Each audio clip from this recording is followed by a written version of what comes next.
ఏంది గుడి చుట్టూ తిరిగినట్టు శిలాపలకం చుట్టూ తిరుగుతోంది పావని గౌడ్ అనుకుంటారా? ఎందుకో చెప్తా. తుమ్మిడిహెట్టి గ్రామంలో తుమ్మిడిహెట్టి ప్రాజెక్టు దగ్గర అంబేద్కర్ ప్రాణహిత చేవెళ్ల సుజల స్రవంతి అని శిలాఫలకం పెట్టిన దగ్గర అదే ద గ్రేట్ కాంగ్రెస్ వాళ్ళు 2008లో పెట్టి 2014 దాకా అధికారంలో ఉన్నా కూడా తట్టెడు మట్టి ఎత్తిపోయని శిలాఫలకం దగ్గర ఉన్నా.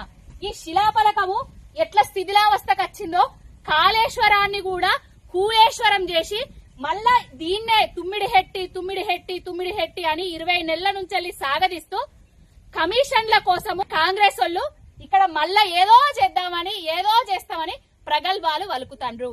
ఉత్త మాటలు కట్టిపెట్టి ఉత్తర కుమార ప్రగల్భాలు పక్కకు పెట్టి కాళేశ్వరం నీళ్లు ఇయ్యిర్రి రైతులకు. మీకు ఇక్కడ తట్టెడు మట్టి తీయ శాత కాదు, అక్కడ కాళేశ్వరం దగ్గర పిల్లర్లను బాగు చెయ్య శాత కాదు. మీతోటి ఏది కాదు. కమిషన్లు దొబ్బుడు, కాలయాపలను వేసుడు, పైసలు దండుకునుడు, ఢిల్లీకి ట్యాక్స్ కట్టుడు, రైతులను చంపుడు తప్ప మీతోటి జరిగేది లేదు, ఒరిగేది లేదు.